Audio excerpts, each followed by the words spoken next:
Hello, everyone, and welcome to this special series that we are doing in collaboration with the Wise All-In Network.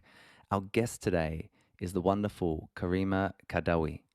I'm your host, Luca Parry, for this podcast, and I'm joined by my co-host, Robin Whitaker. And today, we're going to have a powerful conversation with Karina, who has a wonderful amount of expertise and passion and brilliance to bring to this conversation.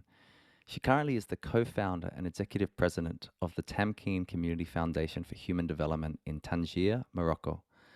She's been a facilitator and researcher for over 10 years in the Tamkeen Community Foundation and has had the privilege to witness how trust in human potential and unconditional love can create the conditions for societal metamorphosis, manifesting and manifested by the emergence of social ecosystems within a humanizing society. That's a big sentence. I just can't wait to hear more from Karina about it. She's been on her own, of course, personal growth journey, has 25 years of working in the private sector as a management consultant in the Big Five, in the public sector, as an advisor to ministers of employment, vocational training, and across the government in different social sectors as well. But of course, the most defining experience, she would say, is being the mother of two daughters. A lot of our conversation today will evolve and orbit around the Tamkeen approach, which is a co-created process of inquiry, learning, and understanding, which is embedded in deeply human relationships and epistemic humility. Karina has a master's in mathematics applied to social sciences from the University of Toulouse, Jean Jaurès from France. And so today we're talking, of course, about leadership and networks. Karina, thank you so much for joining both Robin and I for this conversation. It's a real pleasure to be here. I thank you so much. It's a privilege actually to be with in this resonant conversation with you, Luca and Robin. So yeah. I love this concept of resonance, and a lot of these conversations revolve around, the emerging future of leadership and, what All In is trying to do, which is to kind of connect the right ideas and the right people at the right time to resonate, to use your word, Karina, and create change. And so a lot of the conversations around, some of Dan Pink's work or self-determination theory, which is how do we really elevate purpose, autonomy, and mastery into the center of educational change making. And so to kick us off on that conversation, I would love for you to tell us a little bit more about the work that you're involved in and the networks that you both participate in, you learn from, and that you lead.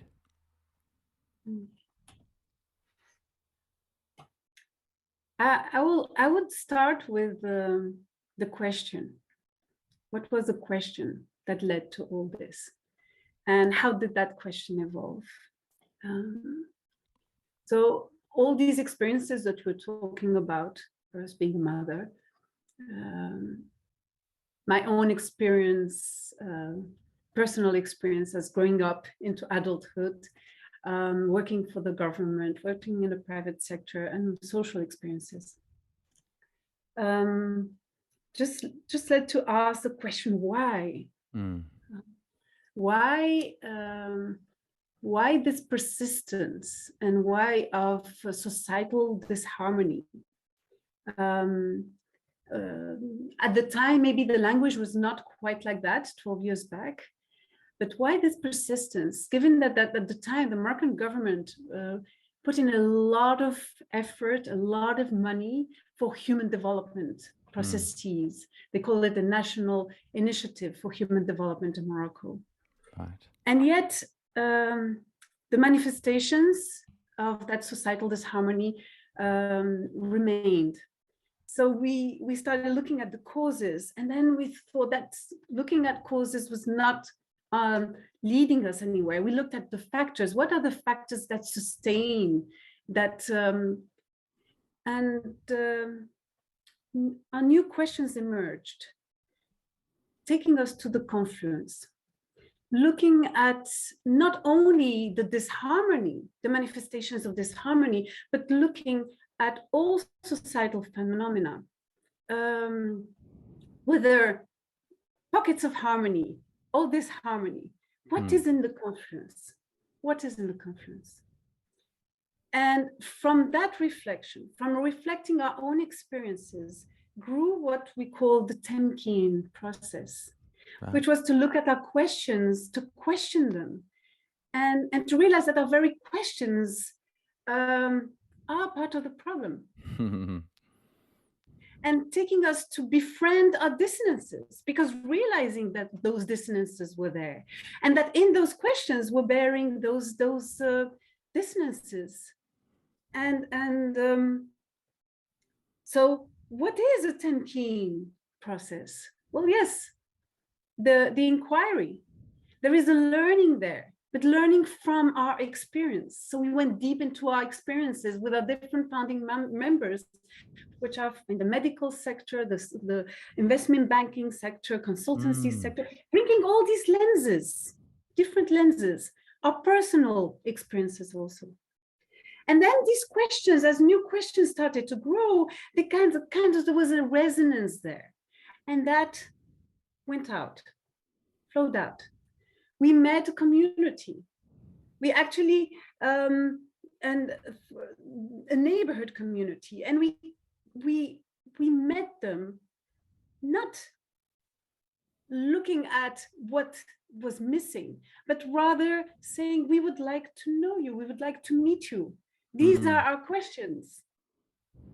So the community, the neighborhood, was in the outskirts of Tangier. It took time to grow a partnership, a relationship, a deeply human partnership. And then what happened was, we call it orchestrated serendipity. The university teacher training in the north of Morocco, they came to us and said, we have teachers, we are training them to go to different communities all over Morocco, sometimes in the countryside, sometimes in the mountain areas. And these teachers, when they go there, the experience is very hard. And what they're supposed to bring to the community, well, very often is the opposite that happens. Can you train them? I said, but Temkin, we don't train anyone, but we will co-create with them, with the future teachers, a process. And then was born a metapedagogical approach. How do we learn to co-create the conditions with the learners for their learning process to happen? So schools came, the education system, governance bodies came, and this is how things started to grow. And they all came with their own questions. And it's in the meeting, so and these questions, when they met, new questions emerged. Karina, there's so many things I want to ask, more questions that are emerging in my mind now. I just want to kind of double click on a couple of things. Orchestrated serendipity is such a fantastic way to think about creating what is a community and how does one create it. You know, coming in with questions. And you said something as well, rather than kind of thinking what's broken and how do we fix it. It's more about what are the questions, what's the emergent possibility. So you keep going on this. Tell us more about this journey. The Temkin approach seems to wasn't about, as you say, training anybody. It was about co-creating through a process of inquiry, the emergence of a community, if I might put it that way. Just tell us a little bit more about how the network, because you've taken us on how it kind of formed, how does it maintain at the moment? How does it self-govern? And who's involved in it now? Because you're saying your schools are coming on board, education sectors, government, private sector, social sector. Yeah, tell us a bit about the who involved. It's there is the who and the how that you're saying here. And I think it's an experience, and it's a co-reflected experience. And it's an experience that grows from an essence.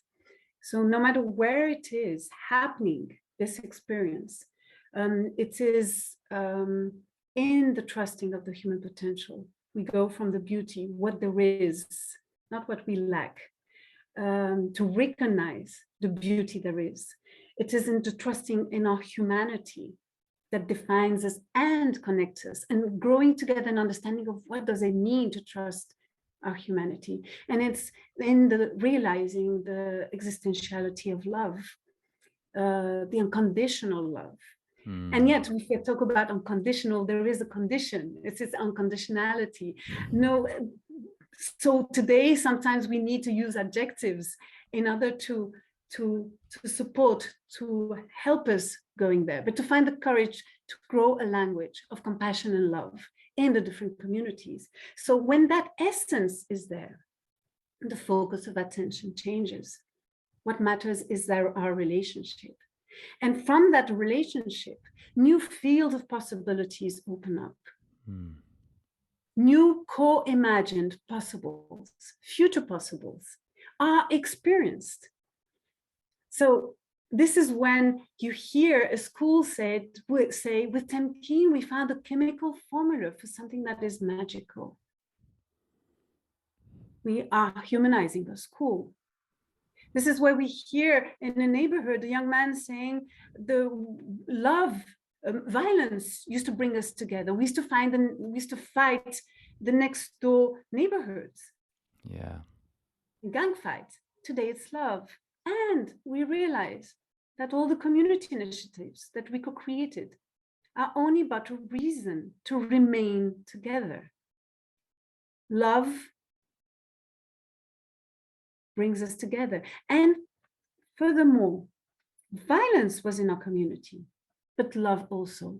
Here we sense a sense of self transforming, a return of the locus of value, what really matters. When we also hear students, university students saying, I am here with you in the future, building the future. I'll go back to my present. That's great. In the past, I brought my present, but I am in the future, building the future. So who is university students, schools, neighborhoods? But when we experience that essence, that deep human connection, then when these different communities meet, they become one, because we meet in that confluence. We're seeing faculties, university, where the students are saying everything changed. Before you would have the law students, the physics students, now we all come together. We would have the bachelor students and the doctoral students, we would not mix. Now we all come together. Right. Neighborhoods and schools come together, co-reflecting. How do we co-create the conditions for schools to become a McKen-McKean, a safe place, where everyone has a place, his place, where love is the ecology that allows for our learning. It's a co-flourishing process. We all partners in flourishing. Thank you, Karima. That's so beautiful. So Karima, you know, I really feel very privileged to have been able to have had exposure to Tamkeen and to yourself and to your extremely beautiful community. And something that I've really felt over the time of having had that exposure is that the approach that the Tamkeen movement is taking really is far deeper than a process or a method or a particular set of guidelines, that it really reaches into a very deep philosophical intent, an approach, a difference in the way that we perceive what we are doing together, how we are being together, and a reconnection with our human values, our humanity, and our willingness to perceive each other fundamentally differently. And so, you know, what I would love to ask you is in this process of really starting to articulate a fundamentally philosophical difference, what have you found to be some of the challenges along the way in learning how to collectively hold this space for belonging, hold this space for love, And beyond that, how are you starting to see the diffusion of this capacity to hold space for belonging take place?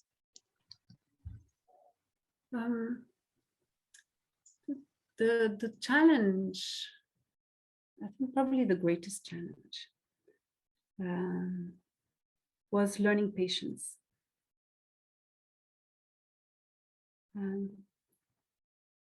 Patience, and not in the understanding that you wait to see, but rather in how Tabrizi beautifully puts it, when you see the thorn, when you look at the thorn, you see the rose. And you see the rose with a hole. Everything, the rose. And that was a learning. And that learning, we learned it with our partners. It happens with very small things, like in a school, to have a workshop planned and to arrive and to find the dynamic that no one was expecting to be there, and to be there and to change everything, to be in the moment, to experience that, to mirror back, to be, as you said, Tamkeen is not a theory, it's not a method. It allows us to together experience the beauty of trusting our humanity. So any situation becomes an opportunity. Any situation is a situation where we can learn to experience that. And you may expect the unexpected, but when you have the unexpected land, then the questions come. And when the questions come, then the conversations come. And when the conversations come, then it's the relationship that is fed and nurtured, and the trust is further watered. So the patience, and it's not always simple. Also to let go, to trust things from coming. It's learning to see as if we see a melody. That is something that we've learned to do, that we are still learning with our partners, to see the melody. Our eyes fragment, divide in order to grasp. Our ears, when they hear the melody, they hear the whole melody. If it's just part of some of the notes, it's a different melody. So how do we learn to see that? That is a learning, a beautiful learning. And to realize in that letting go, that if we are the gardeners and learn to let things grow, not pulling them up,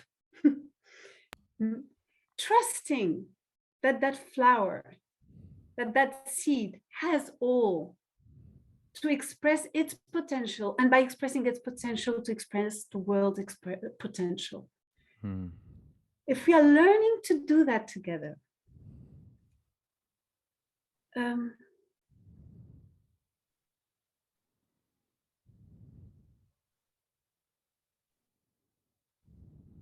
we are actually not only the gardener, we are also the garden.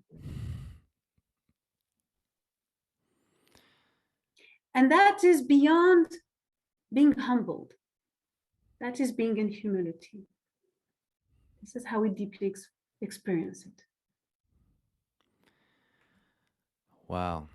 Karina, this is like listening to magic. I have to be honest with you and trying to describe how magic works. And I'm really taken by the language that you're using quite intentionally, which is to say, and I feel, and I'd love your reflection on this, because I feel that this language is a different kind of language from that which operates in many other interventionist improvement paradigm, programmatic responses to educational improvement, let alone any type of social policy.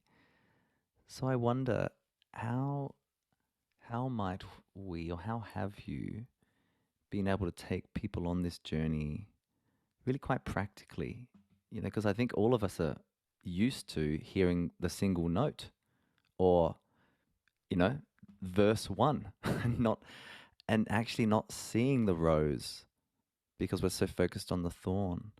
Or as you say, this is a profoundly system level conversation, evolutionary, visionary kind of conversation, which is we are not just the gardener, we are also the garden. I mean, this is kind of consciousness we're also talking about here, which I didn't expect.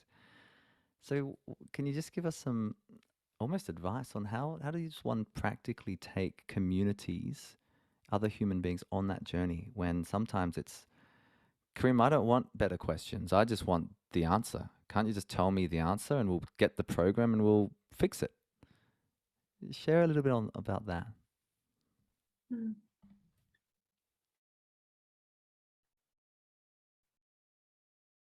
It starts with what we're doing today together. Look, I've met you for the first time in this conversation. I'm very lucky to know and to have a beautiful friendship with Robin. But we've met the first time, and it's this genuine interest of meeting, and deeply understanding, and wanting to grow that understanding that it's only together that we can grow an understanding on our humanity. We can only together, we can learn to co-create the conditions for the emergence of the ecosystems of our societal harmony and human flourishing. Only together we can learn to weave into the very fabric of our societies, our schools, our organization, the love that reflects the humanity that defines us and connects us. So we all, it's like the parable of the elephant of Ibn Arabi, the blind man feeling the elephant. We have all been blessed to feel, to sense, to have a different language, to express different things, but it's together. And it doesn't really matter if we understand what an elephant is at the end of the day. Is that very process that allows us to become an expression of our own humanity. This is what we call a humanizing society. It's a metamorphic process. We become what we are. Yeah. So when the school comes and tells us we have so many challenges, and we're sitting in a circle, and the directors there, and the teachers, and the principal, and they start talking about the school, about the neighborhood in which the school is, about the families that do not know, some of the families do not know how to read and write, and the violence, and you just say, where's the light? Tell us of the small things where you see the light. And then there is a moment of silence, and they start talking about their school. Well, yes, the director says, the teachers, they're wonderful. Despite all this is what I see in the teachers. And then the teachers see this and they said, and the students. And some said, some of the families and the school. They start talking about the same school, yet it is no longer the same school.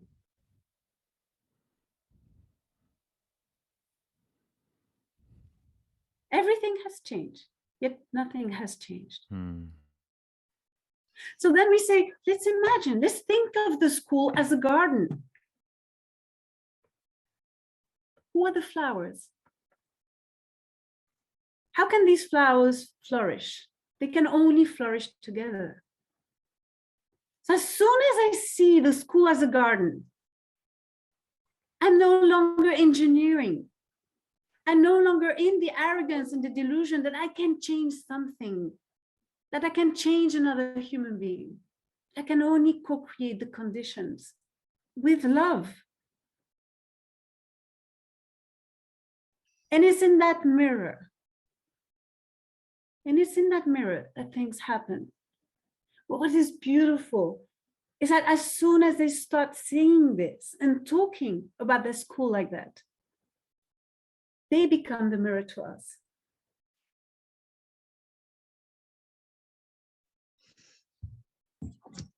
Rima, it's really, as it's always beautiful listening to you, because I think it serves as a powerful reminder of really what a systems shift means. It's not superficial, it really is foundational. And it embraces this concept of transcendence. So not reaching a better space by continuing to try and shift things on the basis of deficit from what we know to what we think should be, but really fundamentally recreating or stepping into a new way of seeing that allows us to transcend and that allows us to step closer to what we fundamentally are in terms of our own humanity and what we have forgotten. And it's profoundly beautiful and profoundly philosophical, and yet absolutely real and tangible. A very simple step to make. The hardness of the movement lies in our willingness to surrender, really. So just an extremely beautiful opportunity to be in conversation with you, and to be inspired, I think, to be inspired by each other. So thank you so much for this opportunity. Luca, I'm going to ask if there's anything further that you have. It's always dreadful to come to the end of a time with Karima. I would have to say, Robin and Karima, looking at our questions, even now, I feel like we couldn't have asked. One of our questions is, how have you enabled effective practice? You know, and of course, you know, it's kind of at a different level of almost consciousness, so a different level of understanding of how, you know, and to enable anything. I think maybe you could just give us a brief response on this, Karima. Assumes that we somehow know, as opposed to creating the conditions for the emergence, the resonance of true human potential to be unlocked. And that really practically, Robin, to your point, this is both philosophical, but it's very practical as well, because we experience a system every day. Classrooms function in a particular way based on a particular philosophy that can also shift. So, yeah, Karima, we're well and truly off script now, which I think is perfectly appropriate. What comment would you say about we started with the questions that we ask. And so do you have a sense of what are the best questions that we must ask? I think the very idea of best dissolves in this process. Yeah, perfect. Yeah. That's such a great point. Yeah. But I can share with you a question today. The more you hold on to change, the more you focus on change, the less there is change. That is a paradox.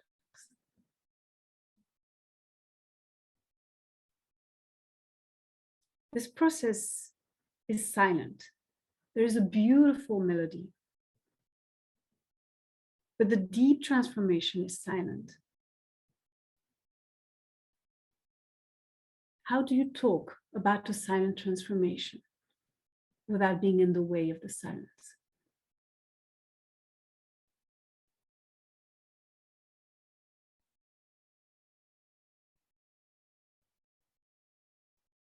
We haven't got a website, no Facebook. Our partners talk about their processes in the education system, in the neighborhoods, and faculties. We took the time to grow the language with our partners. Because there's the responsibility of the word. We are learning how not to be in the way of what is coming by itself.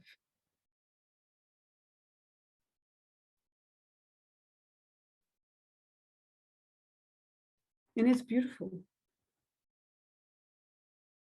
And when we experience that, and our partners experience that, they want to share that. That resonance somehow is connected to that diffusion. And that takes us to the other big question. How does this diffuse dissolving? Not attached to an organization, not attached to a commodified method, not attached to a person or leader, but rather to the trust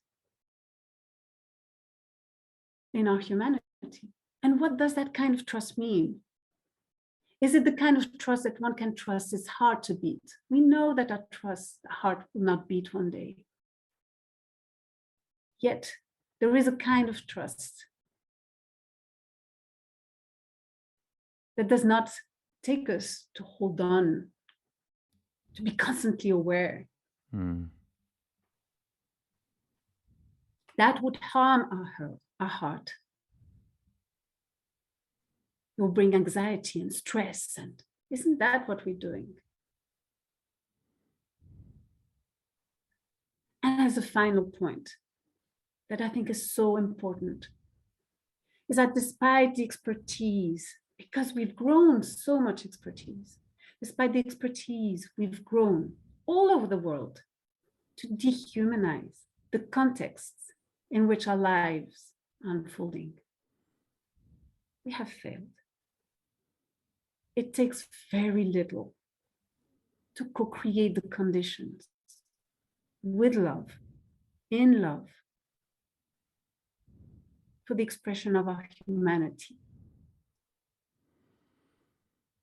that transcends us into the very immanence of what we are.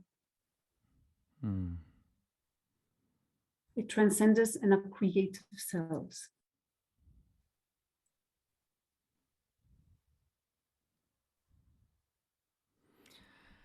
Wow. Karima, it's been a real delight. I mean, my final reflection is that I think it's rare when you have a conversation that changes you. And I think that might be one of the challenges that we have, is all this knowledge and expertise, but no real, not enough depth around wisdom, perhaps. And so what I'm taking from you is, how, oh my gosh, that's so many things. But how do we